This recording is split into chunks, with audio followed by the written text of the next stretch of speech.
இது பேரூர், மிக முக்கியமான ஒரு ஊர்.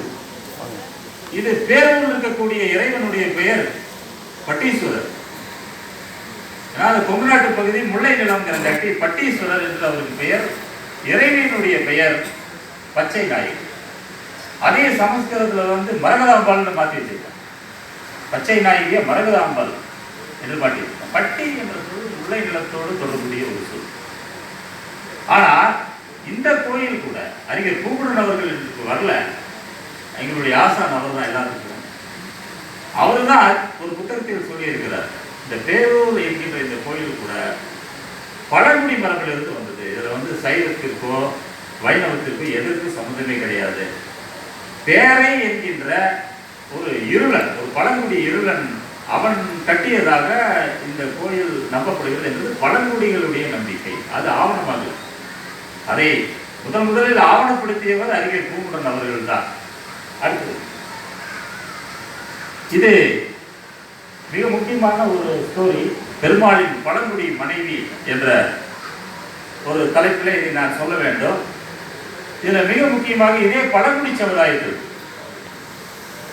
அவர்களோடு தங்கி அவர்களுடைய அன்றாட வாழ்வினுடைய பண்பாட்டை கவனித்து அதை ஆவணப்படுத்தி அவர்கள் பாடக்கூடிய பாடல்கள், பழங்குடி மக்கள் பாடக்கூடிய பாடல்களை எல்லாம் ஆவணப்படுத்தி அதை ஒரு நூலாக எழுதியவர் தோழர் லட்சுமணன் அவர்கள்.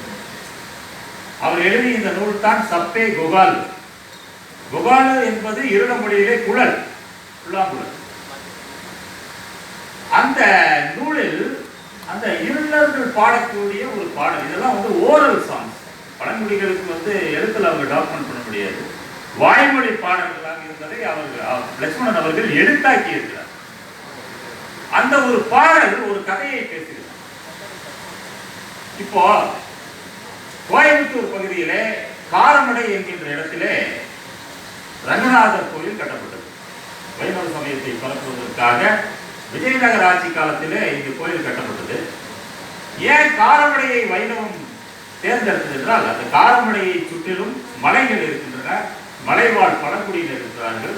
அந்த பழங்குடியினர் அனைவரையும் வைணவத்திற்குள் கொண்டு வர வேண்டும் என்பதற்காக அந்த கோயில் அங்கே கட்டப்பட்டது. இருளர் தாய் தெய்வமான வெட்டதம்மன், வெட்டதா என்று சொல்லக்கூடிய பெரிய தாய், வெட்டதா என்று சொல்லக்கூடிய ஒரு மேட்ரியார்கல் சொசைட்டியை ஞாபகப்படுத்தக்கூடிய ஒரு சொல். வெட்டதா என்கின்ற அந்த பெண்ணை பெருமாளுக்கு மனைவி ஆக்கினார்.